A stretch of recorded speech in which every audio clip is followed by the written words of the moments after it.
સુરેન્દ્રનગર જિલ્લાના તેડાગર અને કાર્યકર ભરતીમાં કૌભાંડની શંકા વધતી જતી હોય તેવું લાગી રહ્યું છે। મેરિટ યાદી જાહેર થયા બાદ 300થી વધુ અરજદારો બહેનો દ્વારા વાંધા અરજીઓ રજૂ કરવામાં આવી છે। 298 જગ્યા માટે 5000થી વધુ બહેનોએ ફોર્મ ભર્યા હતા, પરંતુ મેરિટમાં નિષ્પક્ષતા નહીં હોવાના આક્ષેપ ઉઠ્યા છે। આ મામલે અરજદાર બહેનોના મોટા સમૂહે જિલ્લા પંચાયત કચેરી સુધી પહોંચી ન્યાય માટેની માંગ કરી છે।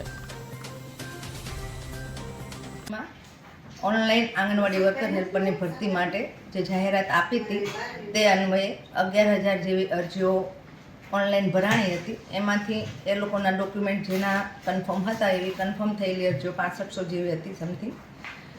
ત્યાર પછી એ બધા ક્રોસ ચેક કરતાં કાર્યવાહી પૂર્ણ કરી મેરિટ જાહેર કર્યું। મેરિટમાં જે લોકોને વાંધા હોય અથવા જેની અરજીઓ રદ થઈ છે એ લોકોને કંઈ પણ તકલીફ હોય અપીલ કરવા માટેની આપણે તક આપી હતી। એ અપીલ એ લોકોની 207 આવેલી છે।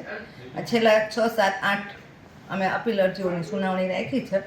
આવતીકાલે ફાઇનલ થઈ જશે કેટલી અપીલો માન્ય પાત્ર છે અને કેટલી પીઆઈનું સર્ટિફિકેટ અપલોડ કરવાની સિસ્ટમ નહોતી તો અમે નથી કર્યું, તો સરકારે અમને આપ્યું જ નથી, મેરિટમાં નામ જ નથી આપ્યું એમ। ભરતી તો ઘણી બધી હતી પણ જે લોકોએ 2માં ફોર્મ ભર્યા ને એમને 2માં મેરિટમાં નામ આવી ગયા એમ।